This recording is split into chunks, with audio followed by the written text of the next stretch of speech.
Hi தளபதியான்ஸ், welcome to my channel. So நம்ம சேனலில் நம்ம தளபதி விஜய் பற்றின பல அப்டேட்களை பார்த்துட்ருக்கோம்.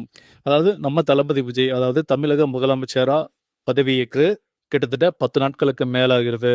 ஸோ நம்ம தளபதியோட விஜய் ஆட்சியை பார்த்தீங்கன்னா, ஸோ மக்கள் 100% ஏற்றுக்கிட்டாங்க. அதே சமயம் பல திரைப்பிரபலங்களும் சரி, அரசியல் பிரபலங்களும் சரி, அரசு அதிகாரிகளும் சரி, பலரும் நம்ம தளபதி விஜயோட ஆட்சியை பாராட்டிட்டு வர நிலையில் முன்னாள் ஐபிஎஸ் அதிகாரி திரு ரவி அவர்கள் தற்போது ஒரு கருத்தை வெளியிட்டிருக்காரு.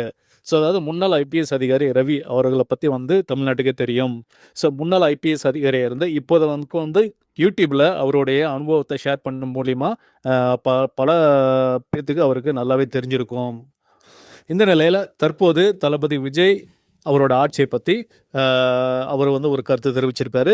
ஸோ அவர் என்ன சொல்லியிருக்காரு அப்படின்னா, அதாவது தளபதி விஜய், அதாவது முதலமைச்சர் விஜய் தமிழ்நாட்டில் பதவியேற்று கிட்டத்தட்ட 10 நாட்களுக்கு மேலாகியும் பல மாற்றங்கள் நடந்திருக்கு. அதாவது இதற்கு முன்னாடி நான் பார்த்ததிலே எந்த ஒரு அரசாங்கமும் சரி ஆட்சியை அமைச்ச 10 நாட்களே இவ்வளோ பெரிய மாற்றங்கள் நடந்தது கிடையாது. நானும் பார்த்ததே இல்லை.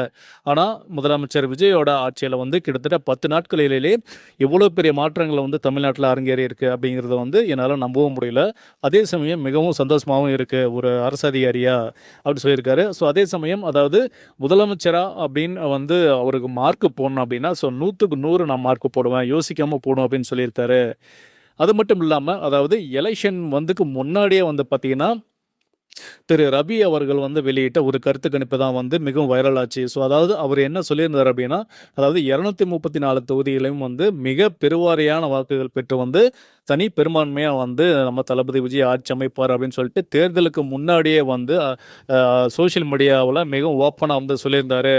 கடைசியில் அவர் சொன்ன மாதிரியே தான் நடந்தது. ஸோ இந்த நிலையில் மறுபடியும் முதலமைச்சர் விஜயோட ஆட்சியை மிகவும் பாராட்டி அவர் தெரிவிச்சிருக்காரு. அதாவது ஒரு தனிப்பட்ட நபராக இல்லாமல், ஸோ ஒரு முன்னாள் ஐபிஎஸ் அதிகாரியை இப்படி முதலமைச்சர் விஜயோட ஆட்சியை பாராட்டி பேசியிருக்கிறது சமூக வலைதளங்களில் மிகவும் பாராட்டப்படுது. ஸோ இந்த வீடியோ பற்றி உங்களோட கருத்துக்களை கீழே கமெண்ட் பண்ணுங்கள்.